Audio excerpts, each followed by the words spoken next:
성도들은 반드시 영적 사실을 알아야 합니다. 우리가 이 땅에 살고 있지만 성도는 영적인 비밀을 알아야 됩니다. 그 영적인 비밀 중에 몇 가지가 있어요. 우리가 늘 듣는 얘기지만 하나님에 대해서 알아야 합니다. 하나님은 삼위일체 하나님으로 지금 우리와 역사하고 있다는 것입니다. 하나님은 구원을 계획했고 예수님은 구원을 완성했으며 성령님은 구원을 성취하고 있다는 겁니다. 이 부분을 우리가 명확히 알아야 돼요. 그래서 성경의 모든 내용은 구원의 계획, 구원의 성취, 구원의 완성, 이런 세 가지의 테마를 가지고 진행되고 있는 내용이다라고 보면 되겠습니다. 또 하나가 그 일을 행하시는 때 하나님께서 천사를 보내서 이 일을 행하고 있다는 것을 알아야 됩니다. 그래서 지금도 보이지 않게 천사는 반드시 활동합니다. 시편 103편 20절에서 22절을 다윗은 이렇게 고백합니다. 능력이 있어 여호와의 말씀을 행하며 그의 말씀의 소리를 듣는 여호와의 천사들이요. 천사들이 하나님의 음성을 듣고 있다는 겁니다.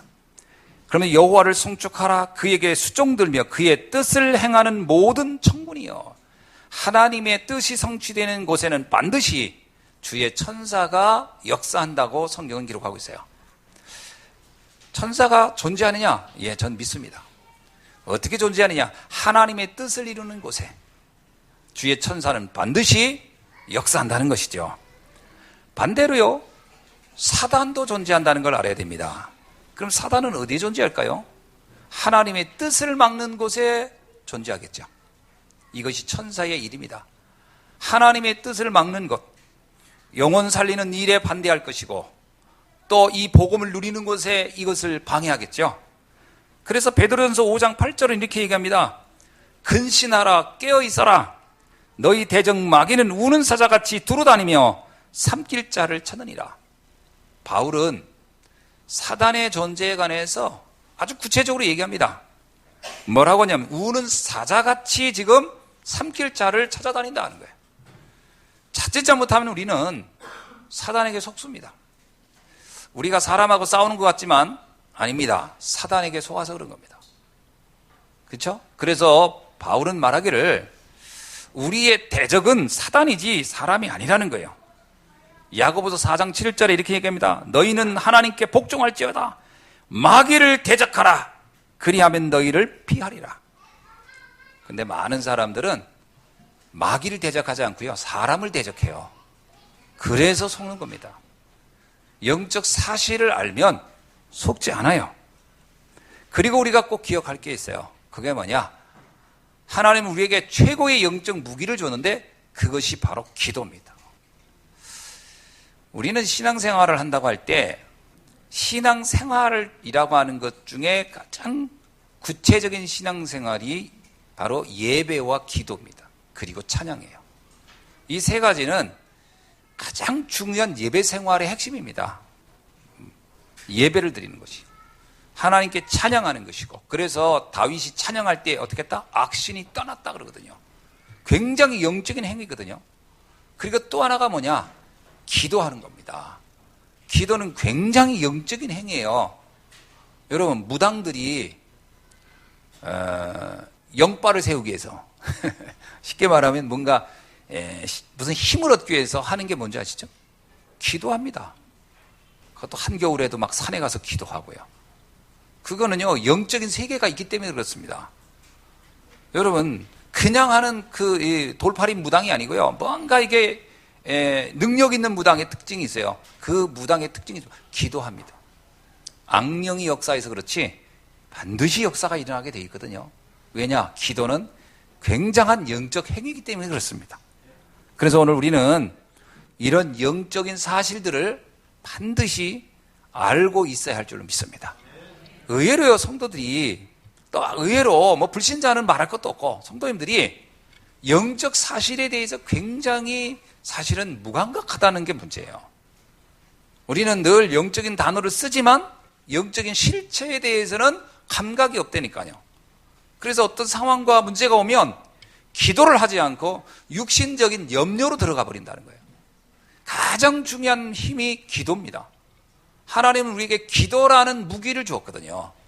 성경에 보면 이 기도를 통해서 그 위기와 그 위기와 또 여러 가지 위험한 상황들을 완전 반전한 사건들이 굉장히 많이 나오는데, 그것은 그냥 이야기가 아닙니다. 실제로 기도의 능력을 우리에게 말해주는 거예요. 홍해 앞에서 모세는 기도했습니다.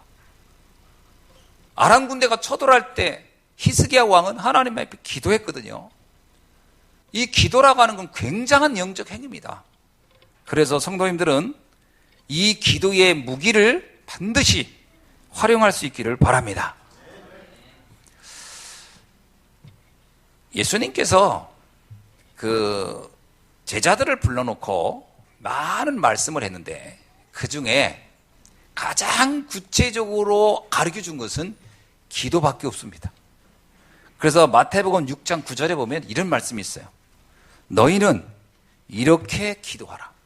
그게 우리가 흔히 말하는 주기도문입니다. 기도는 예수님이 아주 구체적으로 가르쳐 준 거예요. 왜냐? 이 세상에 살아가면서 이 영적 존재들과의 싸움을 할 텐데 이 기도라는 무기를 갖고 있지 않다면 반드시 문제가 올 거를 알았기 때문에 성도들에게 기도라는 무기를 활용할 수 있도록 예수님이 구체적으로 가르쳐 줬다는 거예요. 그래서 우리 성도님들도 우리가 신앙 생활 속에 가장 중요한 무기가 있다면 기도라는 무기를 활용하면 사용하기를 주의 축원합니다. 예. 또 하나는 우리가 알아야 할 게 뭐냐면 영적 문제입니다. 영적 실체를 알아야 되고 영적 문제를 알아야 됩니다. 영적 문제가 뭐냐? 사람들이 어떤 상황이 딱 오면 보여지는 드러난 문제만 자꾸 문제라고 생각하거든요. 제가 예화를 자주 듭니다만은 이제 그 예화도 이제 거의 잊어버리고 있어요. 왜냐하면 이제 오래된 일이라. 저희 교회 바로 이 앞에 사실 큰 감나무가 있었어요. 아마 기억나는 분도 있을 거예요. 이제 아주 또 가물가물한데 굉장히 큰 감나무가 있었어요. 이 교회를 지을 때 묘목을 그때 제가 심었어요. 그게 단감나무를 그때 심은 거예요. 저는 반신반의해서 이 나무가 과연 잘 클까? 이 감나무는 환경에 굉장히 민감한 그런 특징이 있더라고요. 근데 이 감나무가 잘 자랐어요. 잘 자라가지고 굉장히 이만큼 자란 거예요. 그래서 가을이 되면 단감이 진짜 많이 열었어요. 또 그 옆에도 복숭아 나무도 하나 심었었어요. 또 그 복숭아도 굉장히 많이 열렸었어요. 기억이 날까 모르겠어요. 근데 그 나무들이 다 이제 사라졌습니다. 왜 사라졌냐? 물론 여러 가지 원인은 있는데 제가 이 건물을 지을 때 이 밑에 기소를 할 때 이 안에 이제 땅을 진 땅이니까 파내고 거기다가 막 흙을 다질 때 특별히 막 흙을 여기다 사다가 막 할 수가 없으니까 이 건물 폐기물 같은 거 거기다 막 집어넣었어요. 채워야 되니까. 채우고 그 위에만 흙을 이렇게 한 1m 정도 이렇게 황토으로 하고 이제 건물을 올린 겁니다. 이 나무가 조그만 땐 상관이 없는데 크니까 이게 계속 뿌리를 내려야 되는데 내가 본 그 밑에가 다 건축 폐기물이에요, 사실 여기. 그게 이게 뿌리를 못 내렸을 거라는 생각이 전 드는 거예요. 저 도로 쪽이니까. 특히나 저쪽에. 그래서 아마 제한된 공간에 땅이 얼마 많지 않으니까 영양분이 다 손실됐겠구나. 그건 나중에 알게 된 거예요. 나무가요, 멀쩡한 나무가 어느 날부터 서서히 죽어가는 거예요. 저는 왜 이럴까? 그래서 겉에 드러난 이렇게 충이 먹어서 그런 줄 알고 그 약만 뿌렸는데 안 살아요. 나중에 알고 보니까 나중에 나무가 이제 죽었을 때 잘라놓으니까 안에가 다 썩어 있는 거예요. 왜냐? 뿌리가 다 이미 죽었던 겁니다. 보이지 않는 데서 문제가 오면 보이는 문제는 나타났을 때 이미 때가 늦는 거예요. 중요한 거는 보이지 않는 데서부터 오는 겁니다. 왜 암이 무서우냐? 보이지 않는 데부터 시작되어 오기 때문에 문제인 거예요. 영적 문제, 인간의 가장 큰 문제는 보이지 않는 영적 문제에서부터 오는 겁니다. 그게 굉장히 중요한 문제예요. 그럼 영적 문제의 출발이 뭐냐? 하나님과 분리되어 있는 겁니다. 원래 인간은 창세기 1장 27절 28절에 보면 하나님의 형상대로 창조되어서 하나님과 함께 하도록 창조됐다는 것이 굉장한 선언입니다. 만물의 영장이란 말이 뭔지 아세요? 모든 만물 중에 가장 으뜸이라는 거예요. 그 으뜸이라고 하는 것이 창세기 1장 28절에 보면 그래서 인간에게 만물을 다스리고 관리하도록 위탁한 겁니다. 위탁해서. 인간은 그것이 인간에게 준 최고의 사명입니다. 다른 말로 말하면 세계복음화의 언약을 이미 처음부터 준 거거든요. 근데 오늘날 인간을 만물의 영장이라고 믿는 것을 거부하는 사람 많습니다. 아주 유명한 학자인데 제가 그 사람 책을 읽어보니까 뭐라고 해요? 인간이 만물의 영장이라고 하는 것은 교만한 것이다. 우리가 저 만물과 세상에 있는 모든 피조물과 동등한 것이다. 그들과 우리가 나을 게 뭐가 있냐? 아주 겸손한 얘기 같지만요, 인간의 수준을 완전히 동물의 수준으로 낮춰버리는 거예요.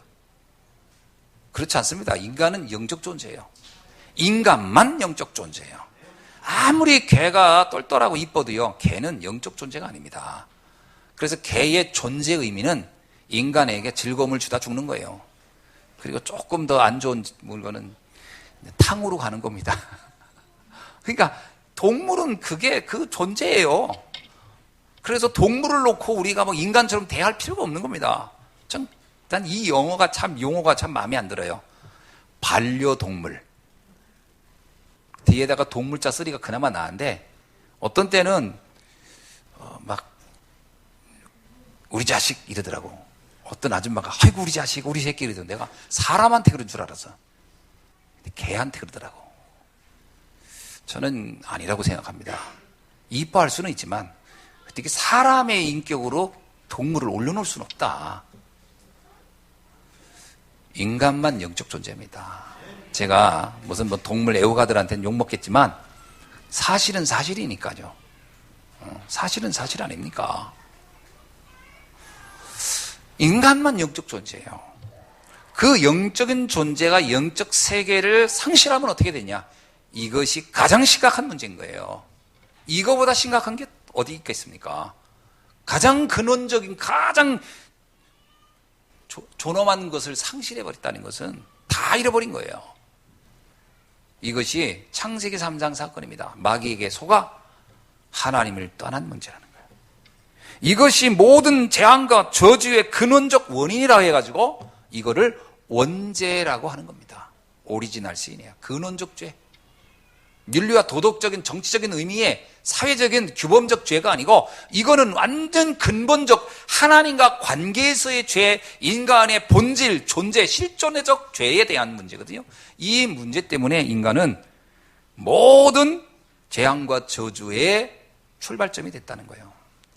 하나님을 떠난 인간은 어디에 마음을 두게 됐어요? 세상에 마음에 둡니다. 그래서 네피림, 물질에 집착하게 돼 있어요.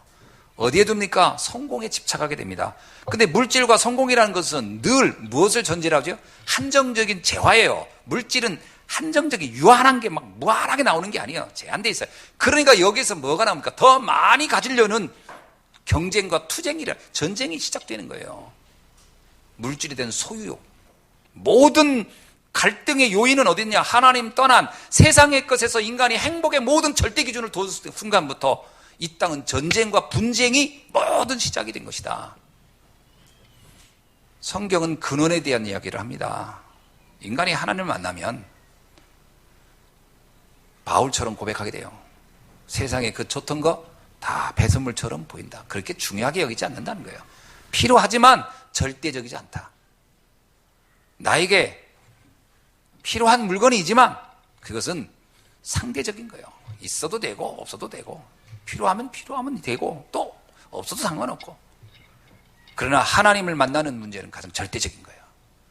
이 부분이 해결되지 않으면 인간의 삶은 모든 분쟁과 근심과 걱정과 염려라는 그 운명 속에 빠져들게 되어 있다는 겁니다.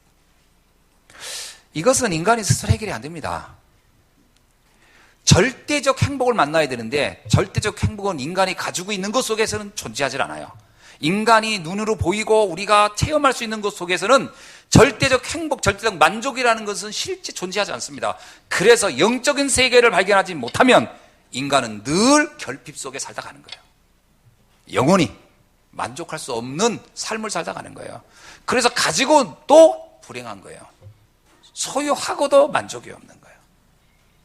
최근에 지금 우리나라에 세계적인 몇 가지 사건이 있는데 그 중에가 기생충이 상을 많이 받았어요. 그렇죠, 여러분? 저도 기생충 2번 봤어요. 한 번 집에서, 한 번은 비행기에서. 비행기 타고 가는데 카자흐스탄 저번에 이제 세계적인 영화라 그런지 다 있더라고요. 그래서 내가 이렇게 봤는데 한국 영화니까 자막은 뭐든지 상관없고 난 다 들리잖아요. 그래서 보면서 갔는데 보면서요, 결론이 딱 하나예요. 부자든 가난한 사람이든 다 불행하다는 거예요. 결론이 불행이에요. 그죠? 부자는 부자대로 뭔가 행복해 보려고 했는데 불행하고, 가난한 사람은 가난한 사람대로 행복하려고 몸부림쳤지만 비참하게 되는 거예요. 결국은 운명, 정해진 운명, 비극적 운명을 아무도 피하지 못한 문제예요. 그리고 끝나더라고요. 뭐 부자가 더 나쁘다, 가난한 사람이 더 나쁘다, 이런 거 누가 더 나쁘다도 없어요. 그냥 나름 자기 수준에서 최선을 다한 거예요. 그죠? 그런데 결론은 불행이에요. 불행한 겁니다. 근데 그게 왜 이렇게 사람들에게 어필이 될까? 제가 그 생각했어요. 부자들도 보면서 그래, 동의하고, 가난한 사람도 보면서 그래. 그러니까 부자든 가난한 사람 다 동의할 얘기니까 사람들이 다 좋아하는 거예요. 다 좋아하니까 상을 탄 거지. 근데 문제는 답이 없어요. 답이 있던가요? 불행으로 끝나는 건데. 이게 하나님 떠난 인생. 그래서 불신자 상태를 가장 설명 잘했구나. 그래서 내가 영화를 하나 만들면 기생충 2 그래가지고 나비가딘 뭐 그러니까 그 이후에 답이 있어야 되는데 답이 없이 끝나는 거예요. 여러분, 영적 문제를 반드시 알아야 합니다. 세 번째는 영적 해결입니다. 과연 이 영적 문제를 누가 해결할 수 있느냐 하는 거예요. 인간은 해결할 방법이 없습니다. 인간은 이걸 해결할 능력이 없어요. 답을 못 찾습니다. 그래서 사람들은 성공하면 해결될까? 많은 지식을 가지면 해결될까? 또 착하게 살면 해결될까? 그래서 만들어진 게 종교가 만들어진 거, 학문이 발전하는 것이고, 많은 제도와 이런 것들을 만들어내는 겁니다. 왜? 불행을 해결해 보려고. 글쎄 이게 맞는 얘기인지 모르지만, 이번에 일본에서 이렇게 크루즈선에 탄 사람들을 이렇게 좀 빨리빨리 이렇게 처리하지 않아서 지금 문제가 막 되고 있잖아요. 근데 어떤 사람이 그러더라고요. 일본 사람들은 제도를 하나 만드는데 굉장히 심혈을 기울이고, 제도를 바꾸는데 굉장히 심각하게 생각해서 한대요. 왜냐? 이 제도의 장점, 단점 계속 고민하면서 만든대요. 그래서 이번에도 그 배에서 나오는 것도요, 그 제도를 만들으라고 걸린 거래. 우리나라 사람들은 그냥 대충, 그냥 내려놔. 뭐 그러면 내려놓는데, 일본인들은 제도를 열심히 이제 만드는 거지. 굉장히 신중하게. 그게 왜 그렇게 할까요? 그건 나쁜 것도 아닙니다. 나름 제도를 한다는 것은 행복해 보려고 하는 거예요. 근데 결과는 이상하게 나쁜 쪽으로 가고 있으니까 또 그들은 당황해가지고 심각해지고 있잖아요. 어떤 때는 한국 사람들 대충 해서 문제를 했는데 또 이번에 또 대충 하다 보니까 또 잘 되는 것도 있고, 빨리빨리도 문제라도 되면 빨리빨리 하니까 또 잘 되는 것도 있고, 어떤 게 답이냐 아니냐 하는 건 없다고 저는 봐요. 많은 사람들이 인간의 불행의 문제를 해결하려고 하지만 해결할 수 없다라는 거예요. 길은 딱 하나밖에 없습니다. 성경은 창세기 3장 15절에서 하나님이 처음부터 약속했어요. 여자의 후손이 와서 뱀의 머리를 짓밟음으로, 사단의 전략을 무너뜨림으로, 사단의 그 무기를 무너뜨림으로 인간은 해방되는 것이다. 그리스도의 비밀을 처음으로 말한 겁니다. 이거를 칼빈은 말하기를 원시복음이다, 이렇게 처음 복음, 오리지널 가스펠이다 이렇게 얘기했어요. 근원적인 복음이다. 뭐죠? 여자의 후손이 와서 뱀의 머리를 짓밟을 것이다. 로마서 3장 23절에 뭐라고 나옵니까? 모든 사람은 죄를 범하였음에 하나님의 영광에 이를 수 없느니라. 이건 바울이 정말 잘 본 거예요. 모든 사람은 죄인이기 때문에 문제를 해결할 수 없다는 거예요. 그래서 사도행전 4장 12절에 베드로가 이렇게 얘기합니다. 다른 이름으로는 구원 얻을 수 없나니 천하 인간에게 구원 얻을 만한 다른 이름, 그리스도 외에 다른 이름을 우리에게 주신 적이 없음이니라. 인간의 문제를 해결할 유일한 답, 그리스도입니다. 그래서 우리는 오직 예수라고 하는 겁니다. 오직이란 말은 그리스도 외에 다른 방법이 없다, 이런 말이에요. 성경은 그 그리스도를 설명하는데 집중되어 있는 겁니다. 여러분, 구약이 뭐죠? 오실 그리스도예요. 신약은요, 오신 그리스도예요. 그리스도가 올 것이다. 그 오래된 예언, 구약, 오래전부터, 올드 테스트먼트, 오래전부터 했던 약속이 뭐냐면 그리스도예요. 그리스도가 올 것이다. 메시아가 올 것이다. 이게 구약이고, 신약은 그 오랫동안 예언했던 그분이 드디어 우리에게 말씀이 육신이 되어 오셨다라는 거예요. 그게 신약. 성경은 그리스도에 다 초점 맞춰져 있는 거죠. 왜죠? 이것만이, 그리스도만이 인간의 근본 문제를 해결할 유일한 답이기 때문에 성경은 여기에 집중되어서 말씀하고 있습니다. 이 비밀을 아는 사람에게 준 축복이 뭐냐? 기도입니다. 이 그리스도의 비밀을 알고 나서 정말 예수가 그리스도임을 고백하고 하나님 자녀가 될 때, 로마서 10장 10절에서 영접하는 자, 그의 이름 믿는 자이들이 하나님의 자녀가 되는 권세를 주셨고, 요한복음 1장 12절에 있는 말씀과 로마서 10장 9절 10절에 보면 누구든지 주의 이름을 부르는 자는 구원을 얻으리라. 예수 그리스도를 내 마음의 구주로 영접하는 순간 우리는 하나님 자녀가 됩니다. 하나님 자녀에게 준 최고의 선물이 뭐냐? 기도입니다. 그래서 주기도문의 시작은 이겁니다. 하늘에 계신 너희 아버지, 하나님을 아버지라고 하는 거예요. 하늘에 계신 우리 아버지여, 이름을 거룩히 여김을 받으시오며. 여러분, 하나님을 아버지라고 할 수 있는 사람은 아무나 할 수 있는 게 아닙니다. 하나님의 자녀만 할 수 있는 거예요. 하나님 자녀의 방법은 그리스도를 영접하여 하나님을 만난 사람. 성경은 뭐라고 하죠? 그리스도를 영접한 사람을 새로운 피조물, 새로 태어난 사람, 거듭났다. 요한복음은 그걸 거듭난 사람이라고 표현합니다. 예수님을 내 마음의 구주로 영접한 그 사람. 요한복음 1장 12절. 영접하는 자, 그의 이름을 믿는 자들에게는 하나님의 자녀가 되는 권세를 주셨느니라. 주님을 영접한 그 사람이 하나님 자녀예요. 하나님 자녀에게 준 최고의 선물이 또 뭐냐? 기도라는 것을 준 거죠.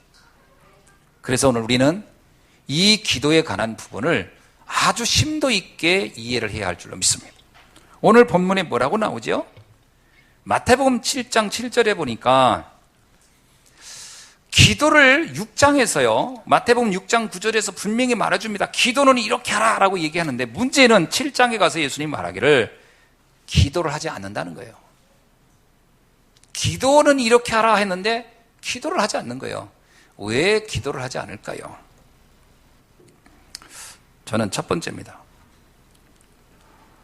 구하고 찾고 두드릴 수 있는 절대 언약이 없으면 기도하지 않습니다. 절대 언약이 있어야 돼요. 여러분, 사람이란 것은 정말 갖고 싶은 거 있으면 집중하고 있고 그걸 원합니다. 그게 없으면 생각이 없습니다, 원래. 성경은 뭘 얘기하냐면요, 정말 우리에게 절대 언약의 단을 쌓으라는 거예요. 진짜로 하나님께 우리가 구하고 찾고 두드리는 것이 있느냐 하는 거예요. 여러분, 구하고 찾고 두드리는 게 있는가? 이거부터 점검해봐요. 내가 있는가? 이게 없는 사람은 왜 이렇게 많습니다. 그냥 사는 거예요. 그냥 되는 대로 사는 거예요. 나는 무엇을 구하고 무엇을 찾고 무엇을 두드리겠습니까? 근데 이것이 하나님과 맺은 약속이 있느냐는 거예요. 주기도문에 이런 얘기는 없죠. 하늘에서 뜻이 이루어진 것처럼 땅에서도 이루어지옵소서요. 그러면 하늘에서 뜻이 이루어진 것처럼 땅에서도 그 뜻이 이루어지기를 원하는 간절한 내가 구하고 찾고 두드리는 것이 있는가? 이게 있어야 됩니다. 근데 많은 사람이 이게 없어요. 언약이 뭐죠? 언약은 하나님과 우리 사이에 맺은 약속입니다. 인간끼리 맺은 것은 그냥 약속이라고 하고 하나님과 맺은 것은 언약이라고 합니다. 근데 언약의 특징이 있어요. 약속은요, 상호 간에 합의하에 결정하는 게 약속입니다. 그래서 친구하고 약속할 땐 서로 내 의견, 내 생각, 저 사람의 의견, 저 사람의 생각을 얘기해서 서로 합의해서 절충해서 동의한 것을 문서화하거나 조약을 하면 그것은 약속이 됩니다. 그런데 언약은 뭐냐? 언약은 하나님이 우리와 의논하지 않아요. 언약은 하나님이 우리에게 일방적으로 우리에게 필요한 것을 말해주고 주시는 겁니다. 이게 언약이거든요. 자, 한번 여러분 생각해 보세요. 여러분이 어린아이하고 어린아이를 얘가 학교를 갈 거냐 말 거냐, 어린이집을 갈 거냐 말 거냐, 그 아이하고 심도 있게 몇 달간 얘기한 다음에 합의해서 도출해서 결정합니까? 그렇게 안 합니다. 부모가 볼 때 얘가 필요하다 그러면 가라고 그럽니다. 얘는 안 간다고 울어요. 그러면 어떡하죠? 아, 네가 우니까 가기 싫은가 보다. 그래, 학교 가지 말아라. 이럽니까? 설득합니다. 가도록. 그래서 온갖 방법을 씁니다. 먹여주고 달래주고 야단치고 하면서 가게 만듭니다. 왜냐? 부모 입장에서는 이 아이가 선택하는 것이 옳지 않다고 보는 거예요. 왜? 선택할 수준이 아닌 거예요. 그 아이가 선택한다는 것을. 그래서 제가 오래전에 어떤 분 만났는데 그 딸이 중학교를 가기 싫대 했다요. 고등학교 때 초등학교 6학년 졸업했는데 초등학교에서 이제 중학교 가라 했더니 얘가 막 울면서 난리를 친 거 안 간다고 학교. 아마 뭐 학교에서 뭐 안 좋았던 일이지. 그러니까 부모가 뭐라냐면 걔하고 의논한 거예요. 너 진짜 중학교 안 갈래? 그랬더니 안 가겠다고. 진짜 안 가지. 안 가겠다. 너 나중에 절대 후회 안 할 거지. 안 한대. 너 두고두고 원망 안 할 거지. 안 하겠다고. 알아서 그럼 놀아. 그리고 안 보냈어요. 이 사람이 커서 어른이 됐어요. 어른이 결혼이 됐어요. 내가 그분을 만난 거예요. 그분이 뭐인 줄 아세요? 자기 부모를 원망을 어마어마하게 하는 거예요. 그때 나하고 무슨 의논을 하냐 이거야. 나하고 알아서 보냈어야지. 막 울고 나한테 그러는 거예요. 그런 엄마가 세상에 어디 있냐는 거예요. 말도 안 돼. 그냥 나도 들어보니까 진짜 말도 안 되네. 어떻게 그거 어린아이하고 의논을 합니까? 결정해서 보내는 거지. 가야 된다 하고서 설득해서. 하나님이 우리하고 의논하면요, 하나님이 아닙니다. 그 이상한 하나님이에요. 정신문제, 영적 문제 온 하나님이. 하나님은 우리하고 의논 안 합니다. 우리가 의논해서 결정할 내용이 아니에요. 언약은 하나님이 우리에게 명령하는 겁니다. 모세하고 하나님이 의논해 주세요. 출애굽 됐겠어요? 절대 안 하겠다고 모세는 계속했는데 의논하지 않습니다. 그냥 불러서 가라고 하는 거예요. 너 가야 된다. 언약이라는 것은 하나님이 우리가 맺는 거거든요. 근데 이걸 사람의 입장에서 이해가 안 되는 거예요. 왜 나한테 이거 하라고 합니까? 그래서 이 언약이 이해가 안 되니까 나 그런 걸 왜 하냐고 이런 사람도 의외로 많습니다. 모세도 그랬잖아요. 내가 왜 해야 되냐고. 나이도 많은데. 근데 하나님은 그건 내 뜻이다. 내 뜻이야. 나중에 모세가 그거 했으면 어떻게 됐어요? 광야에서 그냥 목동으로 끝낼 인생이 세계를 살리는 그야말로 어마어마한 지도자가 됐잖아요. 나중에 모세는 그랬을 거예요. 야, 그때 내가 이 깊은 하나님 뜻을 왜 몰랐을까? 언약은 우리를 위하여 하나님이 세운 법이거든요. 사실은 엄청난 축복입니다. 아브라함에게 갈대 우리를 떠나라 그렇게 얘기합니다. 하나님이 일방적이에요. 아브라함하고 의논하지 않아요. 갈대 우리를 떠나라. 그래서 내가 너로 복의 근원이 되게 하리라. 하나님이 주신 언약입니다. 절대 언약. 이거를 네가 붙잡고 구하고 찾고 두드리란 말이에요. 그러면 네 인생이 달라질 것이라는 거거든요. 이 언약이 있느냐라는 거예요. 이걸 잡아야 됩니다. 모세에게는요, 출애굽의 언약을 주는 거예요. 피 언약을 붙잡고 떠나라는 거예요. 처음에는 안 가겠다고 했는데 가야 된다는 거예요. 모세 인생이 완전히 모세가 상상할 수 없는 인생이 펼쳐졌어요. 그래서 나중에 뭐라고 나옵니까? 여기 성경에서요. 11절에 구하는 자에게 좋은 것으로 내가 줄 것이다. 좋은 정도가 아니죠. 그야말로 그냥 최고의 것을 줄 것이다. 여호수아에게는요. 똑같습니다. 가나안을 정복하라는 거예요. 여호수아가 굉장히 소심했던 것 같아요. 그러니까 하나님이 여호수아를 불러가지고 너 겁이 많구나. 그래, 그러면 안 가도 된다. 이러지 않고요. 담대하라. 두려워 말라. 떨지 말라. 좌우에 흔들리지 말라. 내가 너와 함께하리라. 가라. 계속 가라는 거예요. 이게 언약입니다. 넌 가라는 거예요. 그래야 네 인생이 달라질 것이고 네 미래가 달라질 것이다. 여러분, 언약을 내 입장에서 생각하면 언약 안 잡힙니다. 언약은 하나님 입장에서 잡는 거예요. 하나님이 원하는 게 뭐냐를 잡는 거지, 내가 하고 싶은 걸 잡는다? 그거 언약 아닙니다. 내가 하고 싶은 걸 잡으면서 무슨 언약입니까? 하나님이 원하는 걸 잡아야죠. 다윗은 뭐라고 합니까? 다윗이 목동일 때 사무엘이 와서 기름을 부으면서 뭐라고 한 사람이 이랍니다. 기름을 부으면서 준 거예요. 네가 이스라엘의 왕이 될 것이다. 그때 상황이 어떠냐면요, 이스라엘이 굉장히 부강한 나라냐? 아니에요. 이제 사사시대를 지나고 나서 혼란기입니다. 그리고 사울왕은 지금 정치를 제대로 못해가지고 난리도 아니에요. 그런데 블레셋은 계속 침략해와요. 그래가지고 여러분 아시잖아요. 골리앗 쳐들어왔을 때 이스라엘은 희망이 없었던 거예요. 이스라엘은 망하기 직전이었어요, 사실. 그때 사무엘이 와서 목동인 다윗에게, 배경도 없고 아무것도 없는 다윗에게 와서 너 이스라엘 왕 되라. 이 이야기는 뭐예요? 왕이요, 전쟁이 지면 제일 먼저 죽습니다. 가장 위험한 일을 준 거예요. 아무도 이 시대에 왕하라고 하면 손 들고 나 왕하겠다는 사람 아무도 없었을 거예요. 가장 어려운 상황이, 우리가 왕하면 대단한 것 같지만 나라가 망해야 될 때 지도자 되려면요, 그건 죽으라는 말과 똑같은 거예요. 나라가 위태로울 때 사무엘이 와서 말합니다. 네가 이스라엘 왕이 되라. 그 얘기는 뭐예요? 이 위기를 해결하라는 얘기거든요. 절대 언약입니다. 그게 나중에요, 오실 메시아, 참 왕권의 모델이 되잖아요. 언약이 뭐냐? 하나님이 원하는 겁니다. 시대를 놓고, 이 시대를 놓고 하나님이 원하는 거예요.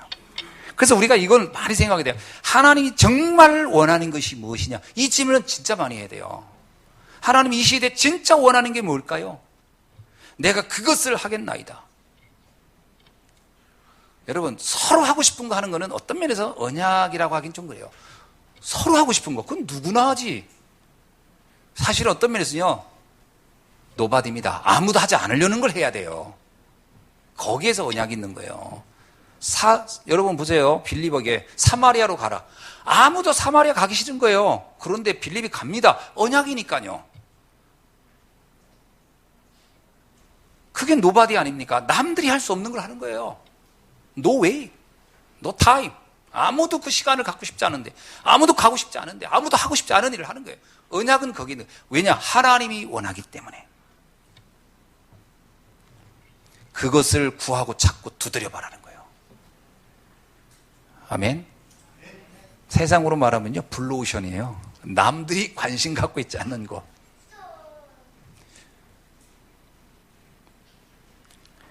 이사야 시대에 나라는 다 망했어요. 이제 바벨론이 쳐들어와서 이제 나라가, 쉽게 말하면 이사야 시대에 남유다가 북이스라엘 다 망해가고 있어요. 이제 이 나라가 끝나가고 있어요. 그때 하나님이 이사야를 부릅니다. 그리고 뭐라고 언약을 주냐면, 그래, 망할 것이다. 이사야서 읽어보세요. 다 망할 것이다. 더 망할 것이다. 그러나 구루터기는 살아있을 것이다. 다 상술이나 밤나무가 다 배임을 당하는데 그 구루터기 후대를 너는 붙잡아라. 저는 오늘 아침에도 그 얘기했는데요, 우리나라가 조선시대에 다 망했잖아요. 여러분, 조선시대 우리나라 희망 없었죠?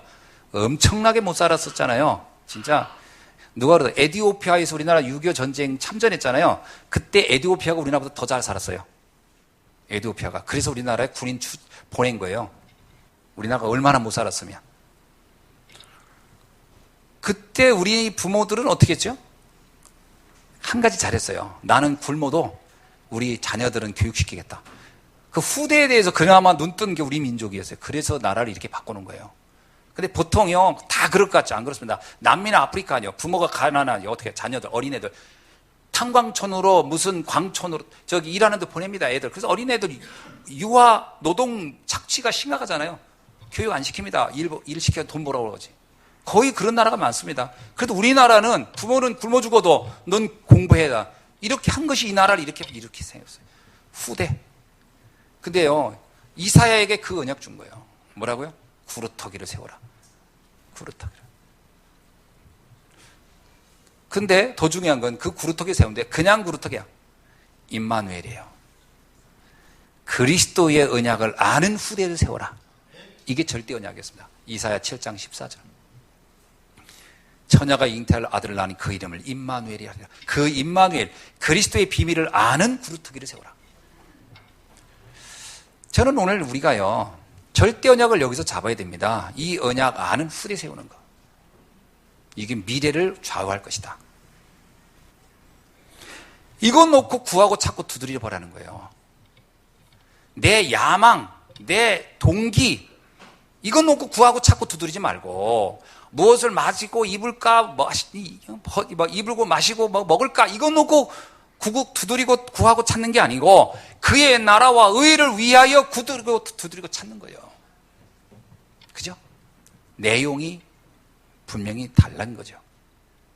그래서 마태복음 6장 10절 33절에 보면 그의 나라와 그의 의를 구하라, 이렇게 얘기합니다. 이것이 우리가 구하고 찾고 두드리는 내용이에요. 그러면 생각해 보세요. 하늘에서 이루어진 그것이 땅에서 이루어진다? 그럼 하나님의 뜻이 뭐예요? 하나님의 뜻은 모든 사람이 하나님을 만나고 구원받기를 원하는 겁니다. 그럼 우리가 어디에 기도의 핵심을 둬야 될까요? 영혼구원입니다. 영혼구원이에요. 여기에 우리의 기도의 핵심을 두고 다 가는 겁니다. 많은 사람이 구하고 두드리고 찾으라 했더니 다 자신이 야망 놓고 그걸 두드린다고 생각해요. 그러니까 뭐 집 사주세요, 뭐 차 살 수 있게 해주세요, 뭐 좋은 직장 갖게 해주세요. 그게요, 좋은 직장 필요하고 좋은 차 필요하고 좋은 집 필요하지만 그게 하나님의 뜻을 위한 거와 나를 위한 건 달라요. 여러분, 큰 집 필요합니다. 왜? 미션홈 때문에 큰 집이 필요합니다. 그러면요, 큰 집 달라고 하세요. 하나님이 주실 겁니다. 나 진짜 미션홈 해야 되겠어요. 랩런트 키워야 되고, 그러면 그 집이 필요합니다. 그러면 평수 늘려달라고 하나님께 해보세요. 그건 하나님이 응답하실 거예요. 근데 나 좋은 집에서 잘 먹고 잘 살아야 돼. 하나님이 줘야 할 이유가 없잖아요. 왜 좋은 집을 줍니까? 무엇 때문에? 여러분, 왜 우리가 하나님 나라를 위하여 기도해야 되죠? 그의 나라와 그의 의. 하나님 나라는 뜻은요, 이 땅이 에베소서 2장 2절에 보면 공중권세가 다 잡고 있다고 그래요. 이 땅은. 그래서 세상은 사단이 장악한 나라예요. 흑암의 나라. 이 나라를 바꿔내는 것이 오늘 우리가 해야 할 사명인 줄로 믿습니다. 하나님의 나라를 세우는 게 이 땅의 우리의 핵심이에요. 사람들에게 복음 때문에 행복한 사람 만들도록, 그리스도 만나서 행복하고 감사하고 정말 그것 때문에 삶의 이유를, 목적을 발견한 사람을 만들어내는 거, 그것이 우리가 전도하는 목적이죠. 그것이 어디까지요? 237개 나라, 복음 듣지 못한 237개 나라까지 이 복음이 증거되기를 원하는 것이 오늘 우리가 기도해야 할 내용인 줄로 믿습니다. 초대교회 성도들은 그래서 그리스도, 하나님의 나라, 성령의 역사를 최고의 기도의 제목으로 잡았던 거죠. 그래서 오직 그리스도가 대한 이유, 왜 하나님 나라가 이 땅에 임해야 되는가, 왜 사람들은 성령의 능력을 받아야 되는가, 이것이 초대교회 성도들이 늘 생각했던 기도의 내용이었습니다. 오늘 우리도 이것을 기도 내용으로 붙잡고 응답받는 우리 예수한교회 성도님들에게 주의 이름으로 축원합니다. 두 번째는 뭐냐면, 이렇게 우리가 기도하면은 반드시 하나님은 응답하신다는 겁니다. 이게 굉장히 중요해요. 그래서 뭐라면, 네가 구하면 받을 것이고 찾으면 찾을 것이며 두드리면 열릴 것이다. 야, 이게 뭐 완벽한 약속이에요. 여기 보면 뭐라고 하냐면 7절 8절 보세요. 구하라 그러면 너에게 주실 것이요, 찾으라 그러면 찾아낼 것이요, 문을 두드리라 그리하면 너에게 열릴 것이니, 구하는 이마다 받을 것이요, 찾는 이는 찾아낼 것이요, 두드리에게는 열릴 것이니라. 무슨 얘기예요? 응답을 하나님이 약속한 겁니다. 하나님이 기도 응답을 약속해 주신 거예요.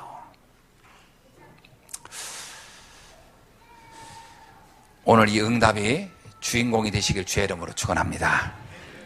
그러면 어떻게 응답이 오느냐? 그 다음에 9절부터요 11절에 보니까 이렇게 나옵니다.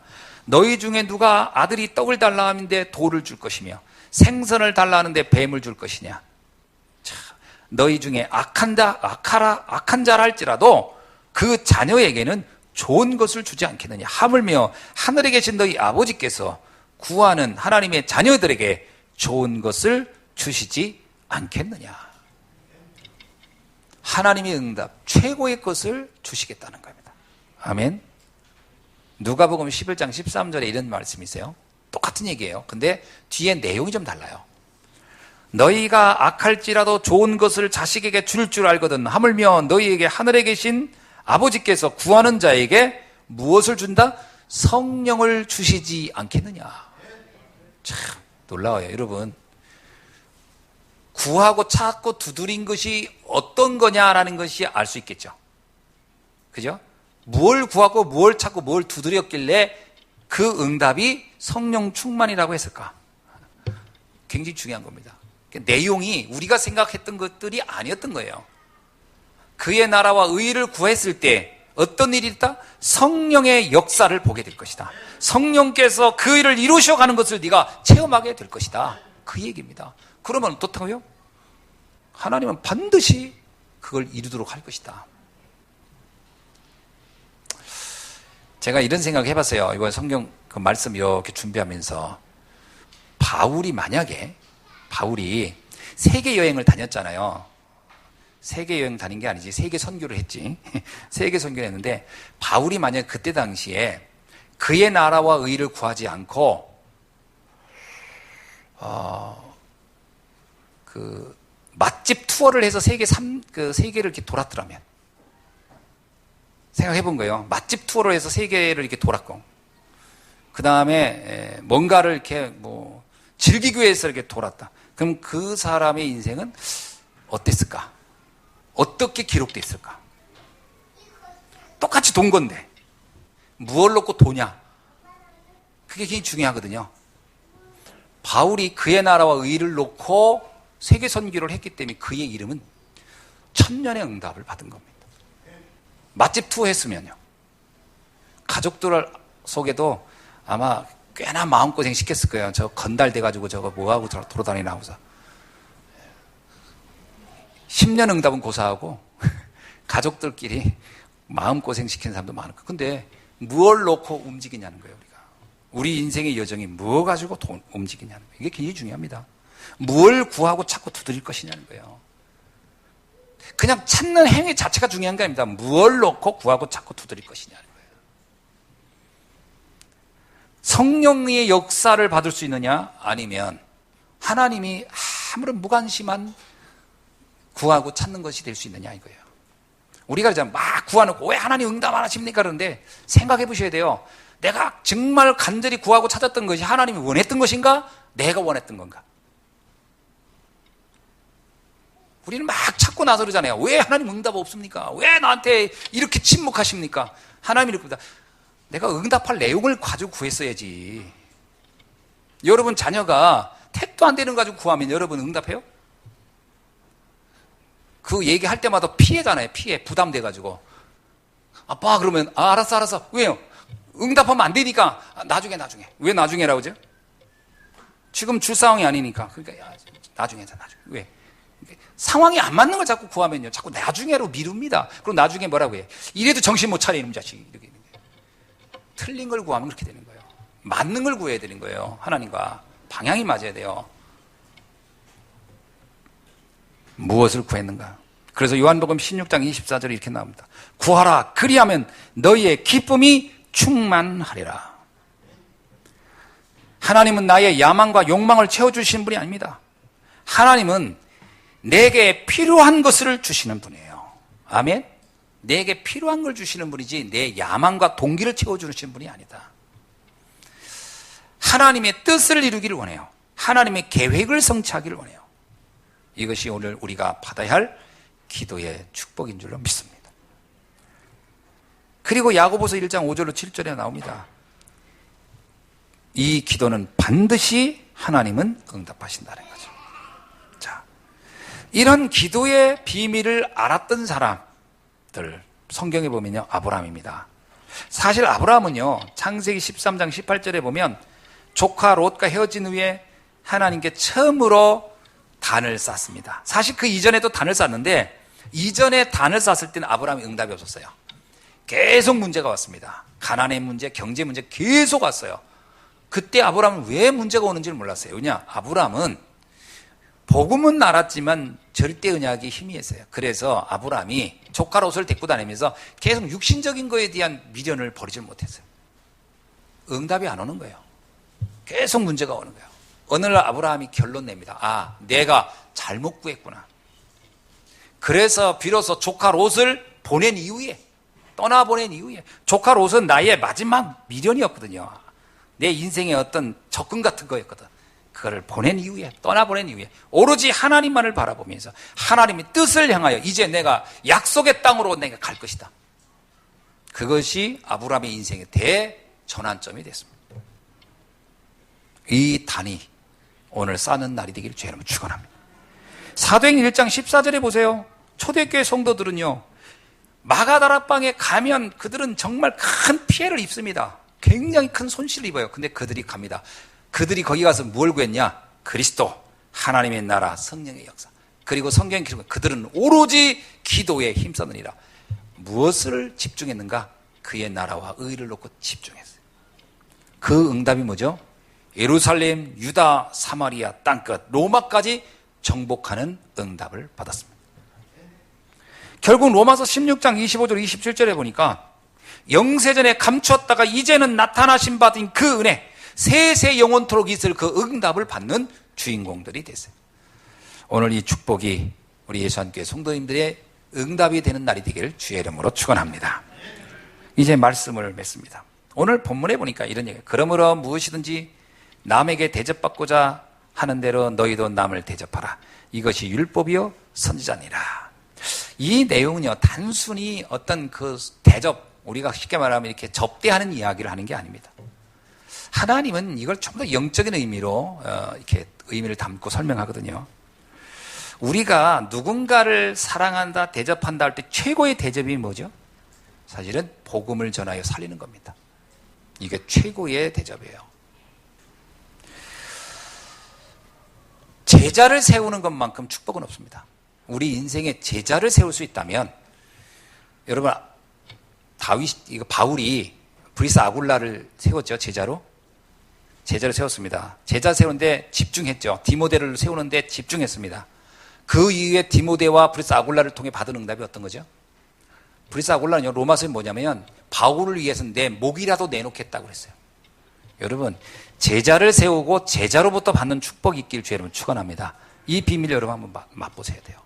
여러분의 인생 속에 30명의 제자를 한번 세워보세요. 내 인생 속에 진짜 불신자가 복음 듣고 그리스도의 제자 돼서 전도운동하는 30명의 제자를 내 생에 한번 세워보세요. 이걸 놓고 한번 구하고 자꾸 두드려보세요.